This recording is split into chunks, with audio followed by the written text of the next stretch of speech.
किसान आंदोलन का आज 58वां दिन है, लेकिन कृषि कानूनों को लेकर सरकार और किसानों में अभी तक सहमति नहीं बन पाई है। इसी कड़ी में विपक्षी दल के नेता सरकार को घेरने का कोई मौका नहीं छोड़ रहे हैं। बता दें कि चरखी दादरी के हिंदोखला में किसानों के हकों की लड़ाई लड़ने के लिए किसान मजदूर संघर्ष समिति के बैनर तले धरना प्रदर्शन चल रहा है, जिसमें कांग्रेस विधायक किरण चौधरी ने शिरकत की और किसानों के बीच बैठकर किसानों के समर्थन में सरकार के खिलाफ नारे लगाए। साथ ही कार्यक्रम को संबोधित करते हुए केंद्र सरकार पर तीखा प्रहार किया। करके अपने बच्चों का पेट पालता है, आज किस तरह से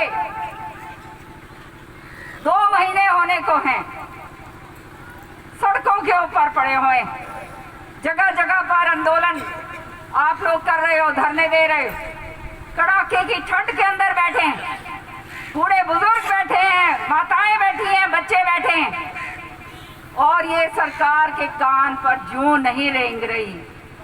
इस बात का दुख है, क्योंकि सरकारें किस लिए बनाई जाती हैं? सरकारें बनाई जाती हैं कि जनता का हित वो कर पाए।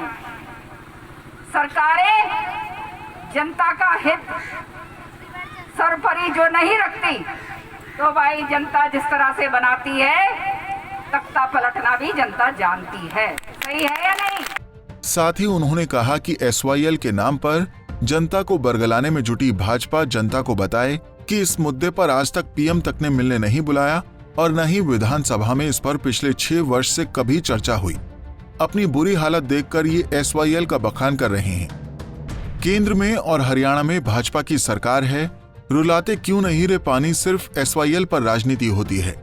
अब देश का किसान जाग चुका है, इसलिए किसान विरोधी नीतियों को किसी सूरत में स्वीकार नहीं करेगा और सरकार को तीनों काले कृषि कानूनों को रद्द करवाकर ही दम लेगा। उन्होंने कहा कि सरहद पर किसानों के बेटे रक्षा करते हैं और गांधी जी ने भी शांतिपूर्वक आंदोलन कर अंग्रेजों को भगाया था। ये आंदोलन शांतिपूर्वक चल रहा है। आने वाले समय में किसान इस सरकार को चलता करने का काम करेंगे। सच्चाई आ गई है कि सरकार की मंशा क्या है। मंशा ये है कि किसान को, आम जन को, मजदूर को, व्यापारी को, जो छोटा व्यापारी है उसको बर्बाद कर, वो इस सरकार की मंशा है, वो सामने है। और उसके बावजूद जो है इनके जो है फर्क नहीं, नीति करनी होती है जब उठता है। आज उपवास कर रहे हैं, SYL की कोई यात्रा निकाल रहा है, कोई कुछ कर रहा है। मैं पूछना चाहती हूँ कि 6 साल हो गए, सुप्रीम कोर्ट ने हमारे हक में फैसला दे दिया, केंद्र में भी सरकार इनकी है भाई, और यहाँ भी सरकार इनकी है। कौन रोक रहा है इनको? ये उपवास अगर करने हैं तो मोदी के आगे क्यों नहीं करते जाके? यहाँ उपवास करके क्या किसको ये दिखा रहे हैं? ये सब फर्जी बातें हैं, खाली किसान का ध्यान भटकाने की और किसान को बांटने की।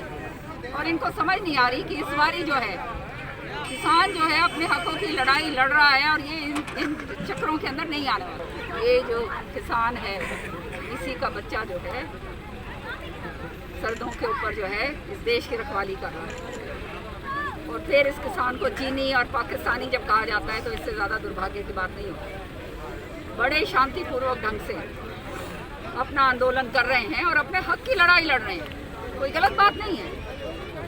गांधी जी ने भी जो है अंग्रेज़ों को जब भगाया था, इसी तरह से आंदोलन करा था और आखिरी में अंग्रेज़ों को इस देश से बाहर जाना पड़ा। तो ये तो सरकार है, ये सरकार भी इन्होंने बनाई है। आने वाले समय में सरकार को पलट भी ये देंगे।